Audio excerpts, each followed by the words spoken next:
Subscribe to our YouTube channel and press the bell icon to get the latest updates.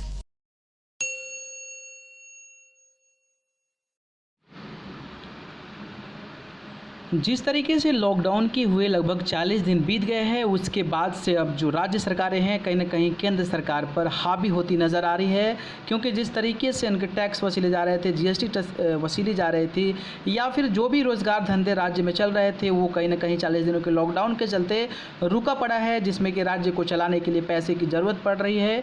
और अब जो राज्य सरकारें हैं वो केंद्र सरकार पर कहीं ना कहीं हावी होते नज़र आ रही है कि केंद्र सरकार हमें सपोर्ट करे ताकि हम अपने राज्य के लोगों को सुरक्षित कर सकें और कोरोना से बचा सकें। इसी के बीच अब दिल्ली की राजनीति में भी गर्माहट मचना शुरू हो गया। जी हाँ, हम बात करते हैं आम आदमी पार्टी के जो सांसद हैं, जो कि अपने दिग्गज नेता के तरफ माने जाते हैं और अपने बयानों को लेकर काफ़ी सुर्खियों में रहते हैं। उन्होंने केंद्र सरकार पर और बीजेपी पर निशाना साधा है। उन्होंने कहा है कि कोरोना संक्रमण से निपटने के लिए केंद्र सरकार द्वारा दिल्ली को कोई मदद नहीं दी गई। भाजपा खामोश, संक्रमण से निपटने के लिए टैक्स बढ़ाया तो भाजपा हल्ला मचाने में कूद गई है। क्या दिल्ली को भारत का हिस्सा नहीं मानती है भाजपा? इसी बात को लेकर संजय सिंह ने और क्या क्या कहा, आइए देखते हैं ये खास वीडियो। कल से लगातार दिल्ली में टैक्स बढ़ाने को लेके भारतीय जनता पार्टी हमलावर है और ऐसा लग रहा है कि जैसे वो इस मौके के इंतजार में थे कि बस कोई मौका मिले, बस तलवार लेके जुट जाओ। ऐसे संकट के समय में भी भारतीय जनता पार्टी के नेता ओछी राजनीति करने से बाज नहीं आते, घटिया राजनीति करने से बाज नहीं आते। 2014 में अंतरराष्ट्रीय बाजारों में कच्चे तेल का दाम था $109 प्रति बैरल। आज कच्चे तेल का दाम अंतरराष्ट्रीय बाजारों में 35-34 रुपए प्रति बैरल है, लेकिन डीजल और पेट्रोल का दाम जैसे का तैसा, उसमें कमी नहीं आई। यानी सेंट्रल गवर्नमेंट, केंद्र में बैठी हुई भाजपा सरकार ज्यादा से ज्यादा टैक्स ले रही है। वो कच्चे तेल का दाम कम होने पर हिंदुस्तान में तेल के दाम कम नहीं करती, उसके बाद देश की मीडिया कोई सवाल नहीं खड़ा करेगी। लेकिन कल से दिल्ली में जैसे ही पेट्रोल डीजल पे टैक्स बढ़ा, हल्ला मचाना शुरू कर दिया। बिल्कुल न्यूनतम स्तर पे आ चुका है कच्चे तेल का दाम अंतरराष्ट्रीय बाजार में, $35 प्रति बैरल आ चुका है। तो आपने 3-4 गुना पेट्रोल डीजल के दाम हिंदुस्तान में घटाए क्या? आज की तारीख में उस हिसाब से तो 10-11 रुपए में पेट्रोल मिलना चाहिए और 7-8 रुपए में डीजल मिलना चाहिए। आप बेच रहे हैं क्या हिंदुस्तान के अंदर?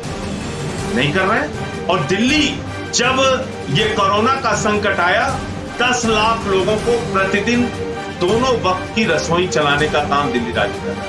मजदूरों के खाते में 5-5 हजार रुपए देने का काम दिल्ली राज्य ने किया। ऑटो वालों को, ई रिक्शा वालों को 5-5 हजार रुपए उनके खाते में देने का काम। नर्सेस को सुविधा, डॉक्टर्स को सुविधा उपलब्ध कराने की बात हो, हमने उसमें कहीं कोई कटौती और कमी नहीं रखी। 1 करोड़ लोगों को राशन बांटने का काम दिल्ली सरकार ने किया। दिल्ली में कोरोना संक्रमित मरीजों का कितना ख्याल रखा, किस स्तर पे जाके उनके बचाव के लिए काम किया, इसका अंदाजा आप इसी बात से लगा सकते हैं। देश में अगर संख्या के हिसाब से देखेंगे तो कोरोना संक्रमण के केस तीसरे नंबर पर दिल्ली में है, लेकिन मौत के मामलों में, मृत्यु दर के मामलों में हिंदुस्तान के 10 ऐसे राज्य जहां पर कोरोना के केसेस सबसे ज्यादा हैं, उसमें हम मृत्यु दर में 9वें स्थान। भाजपा शासित राज्यों की क्या हालत है? भारतीय जनता पार्टी शासित राज्य गुजरात की अगर आप चर्चा कर लें, वहां पर मृत्यु दर सबसे ज्यादा है कोरोना केसेस।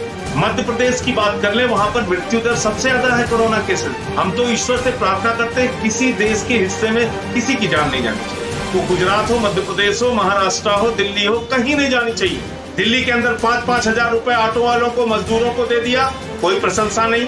पेंशन 2 गुना कर दिया, कोई प्रशंसा नहीं। 10 लाख लोगों की 2 वक्त की रसोई चलाई, सारे एमएलए, सारे हमारे पार्षद, सारे पार्टी के नेता सब लगे हुए हैं लोगों को राशन पहुंचाने में, लोगों की मदद करने में। कोई प्रशंसा के एक शब्द नहीं। एक महामारी की स्थिति आई, एक संकट का वक्त आया, तो बजाय इसके कि हमारा आप साथ दीजिए, आप तलवार लेके जुट गए। अरे भाई, दिल्ली को भारत का हिस्सा मानती है भाजपा की नहीं? कोरोना संकट की महामारी से निपटने के लिए 17,500 करोड़ रुपए देश के लगभग सभी राज्यों को केंद्र सरकार ने बांटा, भाजपा सरकार ने बांटा। लेकिन जिस राज्य को संबित पात्रा कहते हैं कि वहां घनत्व के हिसाब से सबसे ज्यादा संक्रमित मरीज है, उस राज्य को आपदा प्रबंधन कोष से एक भी रुपए की मदद भाजपा सरकार नहीं करती और एक भी भाजपा का सांसद, एक भी भाजपा का नेता इस पे सवाल नहीं उठाता। तो ये जो एक मानसिकता है भाजपाइयों की, इसको बदलने की जरूरत है। पुलिस वालों की, जो काम करने वाले कर्मचारी हैं, उन कोरोना योद्धाओं की डीए आप काट लोगे, आपके ऊपर कोई सवाल नहीं उठाएगा। पेंशन धारक बुजुर्ग लोगों की डीए आप काट लोगे, आप पर कोई सवाल नहीं उठाएगा। हमने आपसे नहीं पूछा कि हरियाणा में पेट्रोल डीजल का दाम क्यों बढ़ा दिया गया। हरियाणा में भी बढ़ा दिया गया, पंजाब में भी बढ़ा दिया गया। एक आर्थिक संकट की स्थिति है इस समय देश में और राज्यों के सामने भी वो संकट है। इसको समझने के बजाय, उस पर कुछ बात करने के बजाय, किसी अच्छे काम की सराहना करने के बजाय दिन रात खाली आलोचना, निंदा, आलोचना, निंदा। इस कोरोना के संकट में प्रधानमंत्री जी भी अपील करते हैं, केंद्र सरकार भी अपील करती है कि मिलजुल कर काम करना है। हम लोग मिलजुल कर काम करने का दिन रात प्रयास आप लोगों के साथ कर रहे हैं, लेकिन आप तो ऐसे हमलावर हो जाते हो किसी एक विषय को लेके, जैसे मालूम पड़ता है कि सारा अपराध पूरे देश में अगर कोई कर रहा है तो आम आदमी पार्टी कर रही है। ये मानसिकता कहीं से भी ठीक नहीं है। इस विचार को, इस सोच को भाजपाइयों को बदलना होगा। जय हिंद, इंकलाब जिंदाबाद।